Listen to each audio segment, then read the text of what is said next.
कि दरिद्र कैसे मिटेगा। हर आदमी दरिद्र को मिटाना चाहता है। और भारत देश में तो आज मैंने न्यूज में सुना था कि 80 करोड़ लोगों के राशन कार्ड बने हुए हैं। 80 करोड़ लोगों के राशन कार्ड, और पूरी जनता की संख्या 125 करोड़ है। तो बचे कितने लोग? ज़्यादा से ज़्यादा बचे 50-55 करोड़ लोग बचे जो कि अपनी कमाई खा लेते हैं, और बाकी 80 करोड़ तो इनको सरकार खिलाती है।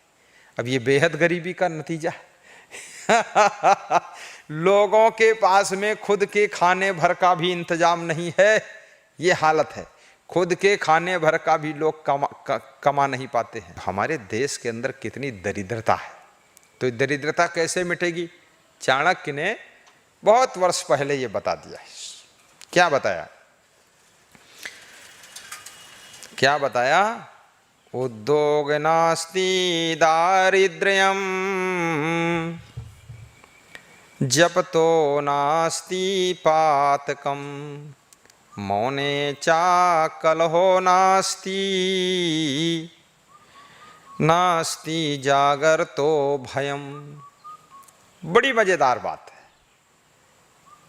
कि उद्योग नास्ति दारिद्र्यम, दरिद्र का नाश उद्योग धंधे से होगा, बैठे रहने से नहीं होगा। तो हमारी सरकारों को चाहिए, अगर देश का दरिद्र मिटाना है, देश की गरीबी मिटाना है, तो कृपया हर प्रदेश में, हर जगह, हर जिले में उद्योग धंधे प्रारंभ कीजिए, कंपनी खोलिए, फैक्ट्री लगाइए, रोजगार बढ़ाइए।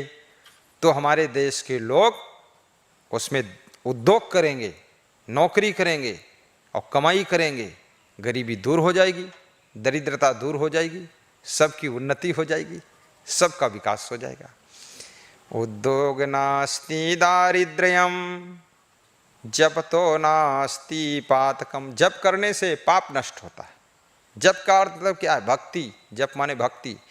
भक्ति करने से पाप का विनाश होता है।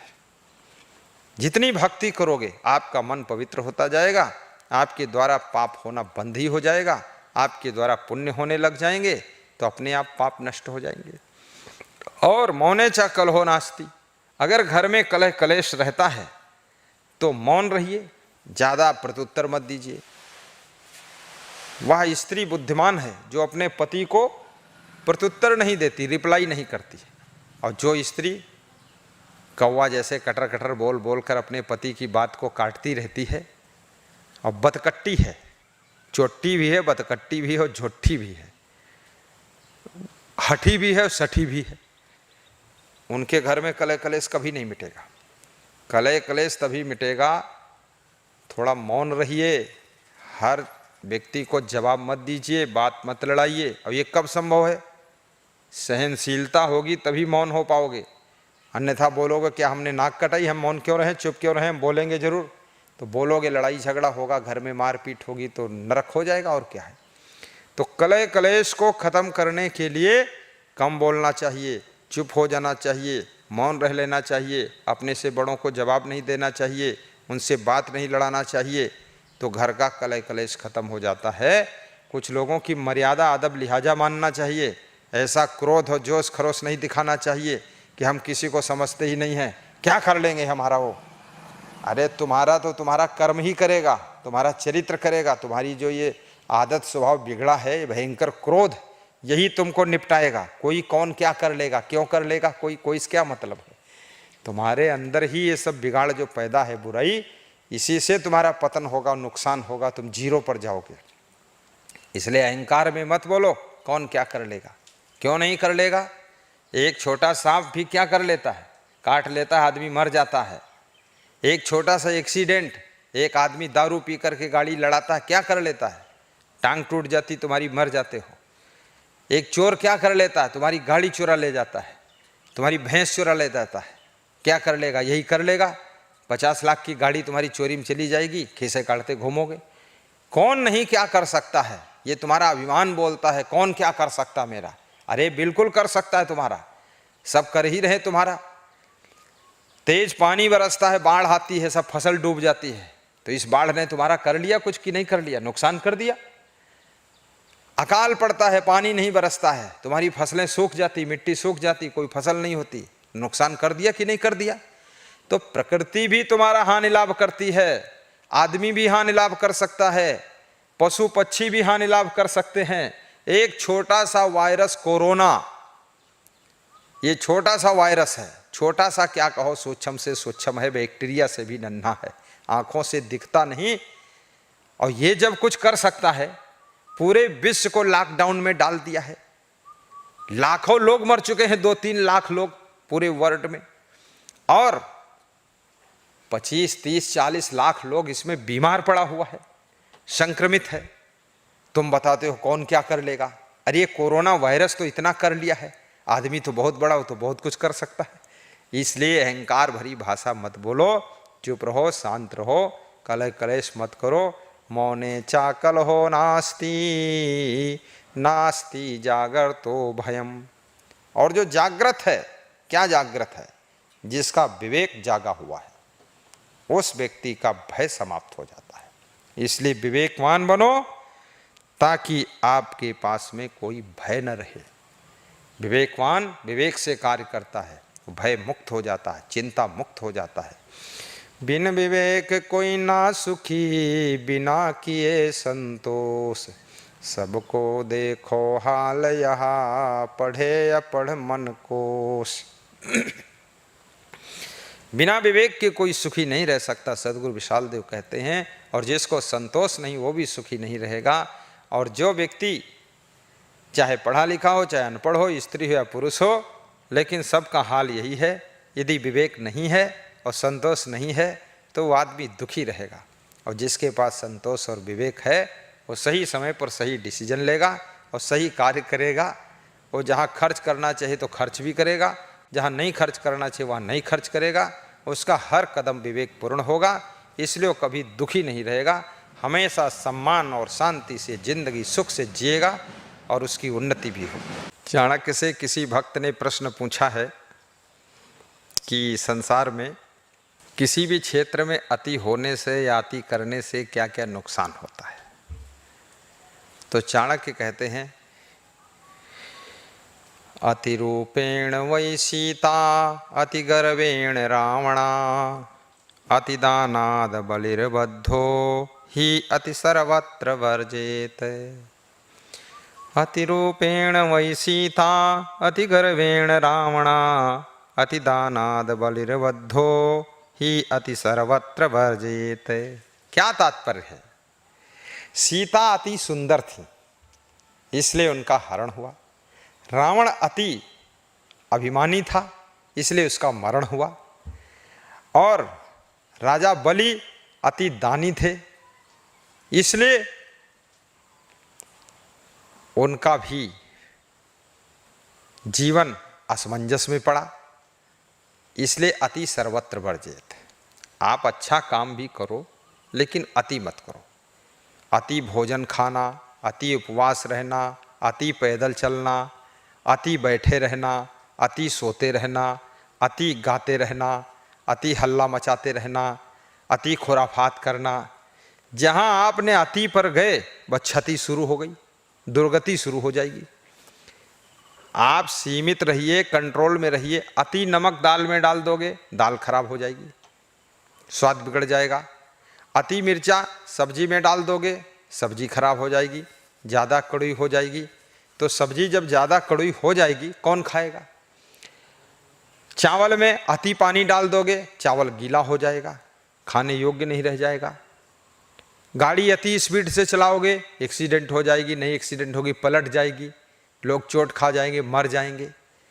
और बुरा काम तो अति नहीं, थोड़ा भी नहीं करना चाहिए, लेकिन अन्य कार्यों को सीमित ढंग से करना चाहिए, विवेक से करना चाहिए। इसलिए अति से हमेशा दुर्गति होती है, क्षति होती है। और अति कर दोगे, अति बोलोगे, तुम्हें लोग बकवासी कहेंगे। अति चुप रहोगे, तुम्हें बुद्धू कहेंगे। और अति सोओगे, तुम्हें कुंभकर्ण कहेंगे। और अति अहंकार दिखाओगे, तुमको लोग रावण कहेंगे। तो कृपया मध्यम जीवन जियो। महात्मा बुद्ध ने भी कहा है कि मध्यम जीवन जीना चाहिए। और मध्यम जीवन बड़ा सुखदायी जीवन होता है। अतिरूपेण वै सीता अति गर्वेण रावणा अतिदानाद बलिर्बद्धो ही अति सर्वत्र वर्जेत। तो सभी जगह अति करने के लिए मना किया गया है। बहुत बहुत धन्यवाद। आगे का प्रश्न है, बहुत अच्छा प्रश्न पूछा है। मनुष्य के कुल में, परिवार में वह कौन सा पुत्र होता है जो कि पूरे कुल परिवार को सम्मानित करता है, और उसके लिए क्या उदाहरण दिया है चाणक्य ने। तो चाणक्य कहते हैं, एकेन अपि सुवृक्षेण पुष्पतेन सुगंधिना वासितम स्याद वनम सर्वम सुपुत्रेण कुलम यथा। बड़ा मार्मिक श्लोक है। जैसे एक भी सुगंधित फूल वाले वृक्ष से संपूर्ण वन सुगंधित हो जाता है, ऐसे ही अच्छे लड़के से पूरा कुल कुटुंब आनंदित हो जाता है। एक अगर शिष्य अच्छा है, वो एक शिष्य पूरे संत समाज को, पूरे साधु समाज को आनंदित कर देता है, आह्लादित कर देता है। और एक भी पुत्र अगर आपके परिवार में सुसंस्कारी है तो पूरे परिवार को अपने कृत्यों से सम्मान दिलाता है, आदर दिलाता है। ऐसे ही किसी छोटे से वन में अगर एक भी सुगंधित फूलों से लदा हुआ वृक्ष है, हवा जब चलती है तो पूरा वन सुगंधित हो जाता है। इसलिए आप किसी के पुत्र बनो तो गुणवान पुत्र बनो, शिष्य बनो, गुणवान शिष्य बनो, क्योंकि तुम्हारी वजह से पूरे आश्रम की उन्नति हो, तुम्हारी वजह से पूरा साधु समाज सुखी हो। गुणवान बहू बनो ताकि तुम्हारी वजह से तुम्हारे ससुराल के सब सास ससुर और तुम्हारे पति आदि सब खुशी प्राप्त कर सकें, आनंद प्राप्त कर सकें। जैसे गुलाब का फूल खिलता है, केवड़ा का खिलता है और दौना का फूल खिलता है तो खुशबू आने लगती। मोंगरा है, बेला है, पूरा रात रानी है, दिन का राजा है, चंपा, चमेली, जूही, बेला, ये सब फूल खिलते हैं जब पूरे घर में द्वार पर तक खुशबू फैलने लग जाती है। ऐसे तुम रात रानी बनो, दिन के राजा बनो, सुगंधित फूल बनो और गुणवान बनो। जिस आश्रम में साधु बनो उस आश्रम की उन्नति करके दिखाओ, उसमें चमत्कार करो ताकि तुम्हारा भी नाम हो और सब सुखी भी रहें। चाणक्य से किसी भक्त ने एक और प्रश्न पूछा है कि जो लोग चाहते हैं कि मेरे घर में लक्ष्मी आए, मेरा घर धनवान बने, हम संपन्न रहें, किसी प्रकार से हमारे घर में गरीबी न रहे, हमारी उन्नति हो, तो उनको क्या करना चाहिए। तो उनको 3 काम करने के लिए चाणक्य ने बताया। कौन 3 काम है? नंबर 1, मूर्खा यत्र ना पूज्यन्ते। नंबर 2, धान्यम यत्र सुसंचितम। नंबर 3, दाम्पत्ये कलहो नास्ति, श्री स्वयं आगतः। ये 3 बातें बताया चाणक्य ने। नंबर 1 क्या बताया कि मूर्खा यत्र ना पूज्यन्ते, जिसके घर में कोई मूर्खता का काम नहीं करता है और मूर्खों का सम्मान नहीं होता है, और जिसके घर में मूर्ख की पूजा नहीं होती और मूर्ख की कोई वहाँ पर स्थिति नहीं है, मूर्ख के लिए जगह नहीं है, उस घर में लक्ष्मी आती है। और जिस घर में मूर्ख जितने ज़्यादा होंगे, मूर्खों का आदर होगा, उल्टा पलटा कर्म करे फिर भी उसका आदर सम्मान हो रहा है, उस घर में जो है पूरा गरीबी रहेगी और लक्ष्मी रूठ कर चली जाएगी। मूर्खा यत्र ना पूज्यन्ते, इसलिए अगर तुम धनवान बनना चाहते हो तो मूर्खों की पूजा मत करो, मूर्खों का सम्मान मत करो, मूर्खों का आदर मत करो। जो अज्ञानी हैं उनका आदर मत करो, ज्ञानी का आदर करो, बुद्धिमान का आदर करो। मूर्खा यत्र ना पूज्यन्ते धान्यम यत्र सुसंचितम। और जो लोग अपने घर में अन्न का अपमान नहीं करते, अन्न के एक एक दाने को संग्रहित करके संभाल कर रखते हैं, अन्न के एक एक दाने को, उस घर में शांति रहती है, उस घर में शांति रहती है और संपत्ति भी रहती है, उन्नति भी होती है। और वो घर हमेशा विकास करता है, उस घर में लक्ष्मी की कृपा रहती है। और जिस घर में दंपति जीवन में अर्थात पति पत्नी के जोड़े में कलह कलेश नहीं होता है, लड़ाई झगड़ा नहीं होता है, परस्पर सब प्रेम से रहते हैं, उस घर में लक्ष्मी की कृपा रहती है, वहाँ गरीबी नहीं रहती। और जिस घर में सब मनमानी करते हैं, एक दूसरे के पास बैठते नहीं हैं, एक दूसरे से बात नहीं करते हैं, एक दूसरे से मिलते जुलते नहीं हैं, आपस में प्रेम स्नेह नहीं है, मूडी डूडी बने हुए हैं, न जाने कहाँ नागपुर में घूम रहे हैं, बोरा ढो रहे हैं, न जाने कहाँ मक्का की खेत में घूम रहे हैं, वहाँ खीसे काट रहे हैं, आधी रात के दूसरे के द्वारे खड़े हैं। इस तरह के मूर्ख लोग जहाँ रहते हैं, उस घर में लड़ाई झगड़ा भी खूब होगी और उस घर में बिल्कुल दरिद्र आ जाएगा। वहाँ न शांति रहेगी न संपत्ति रहेगी, पूरा दुख ही दुख रहेगा। अगर सुखी होना चाहते हो, संपन्न रहना चाहते हो, तो बस एक ही फार्मूला अपनाइए। क्या? मूर्खों से दूर रहिए, मूर्ख का सम्मान मत कीजिए, मूर्ख से दूरी बना कर रहिए, खुद मूर्ख मत बनिए, मूर्खता के कार्य मत करिए और अन्न का अपमान मत करिए।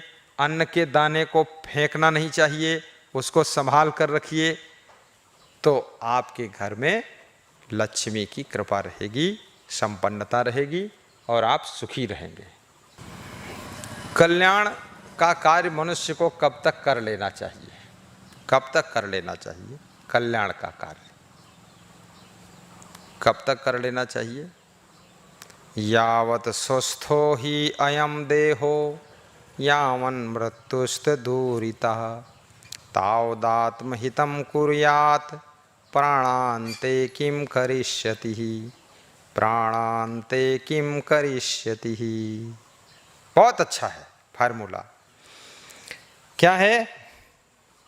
यावत स्वस्थो ही अयम देहो, ये शरीर जब तक निरोग है अर्थात स्वस्थ है, यावन मृत्युस्त दूरितः, और जब तक मृत्यु नहीं आती है, मृत्यु दूर है, और तावदातम हितम कुर्यात् प्राणान्ते किम करिष्यति, तब तक ही तुम अपने हित का कार्य कर सकते हो, कल्याण का कार्य कर सकते हो।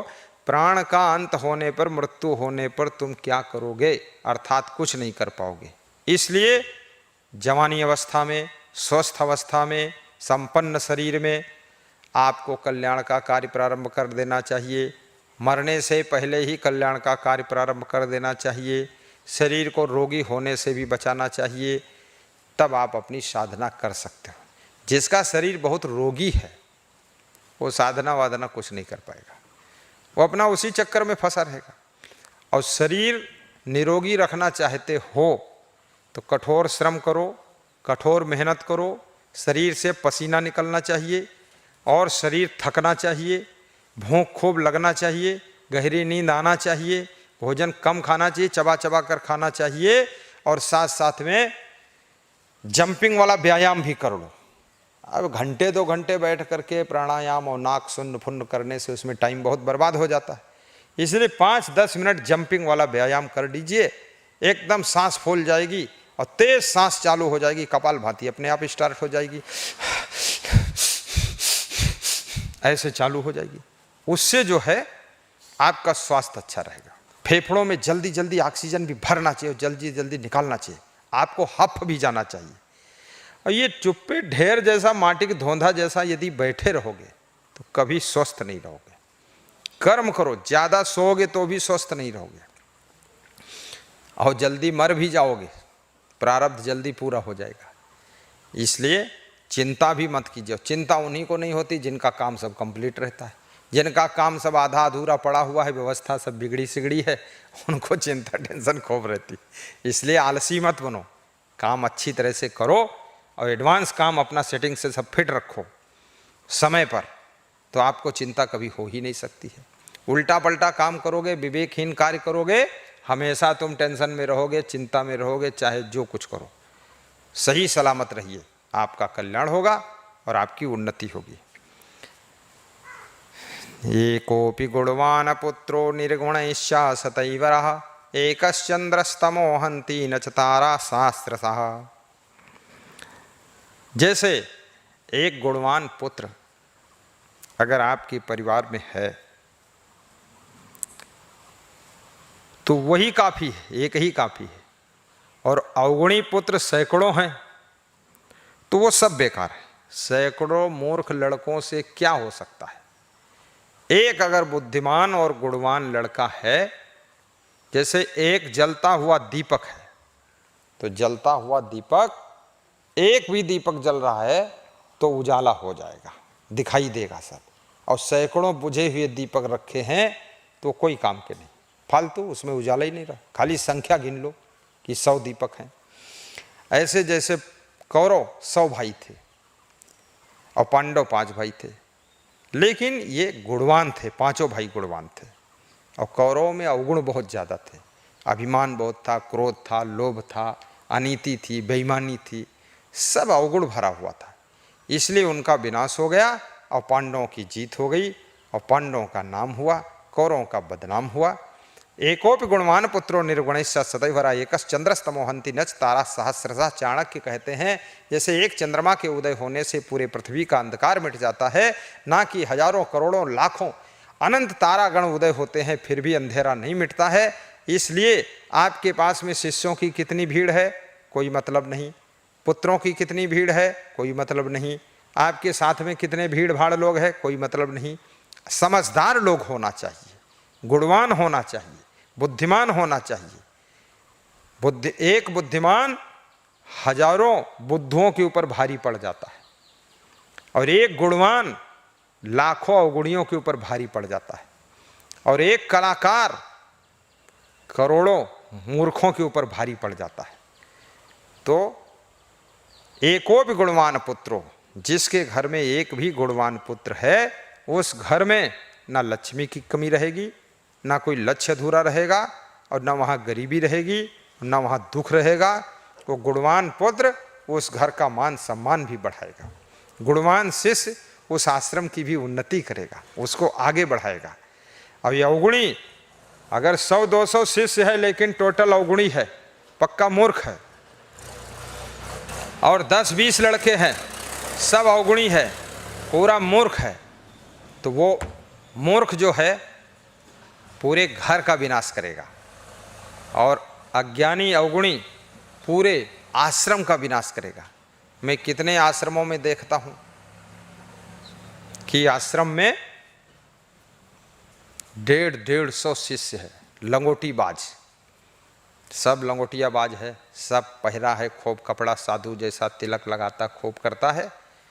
अब इतना अवगुणी है, काम नहीं करेगा, भोजन नहीं बनाएगा, झाड़ू भी नहीं लगाएगा, पड़ा पड़ा सोता रहेगा, क्रोध खूब करेगा, उलझ जुलझ काम करेगा, पैसा और सामान सब बर्बाद करेगा, तो आश्रम सब सत्यानाश हो जाता। लड़ भीड़ करके, झगड़ करके, भाग भूग कर इधर उधर घूमेगा, व्यभिचार करेगा, उल्टा पल्टा काम करेगा, आश्रम का पूरा विनाश कर देगा।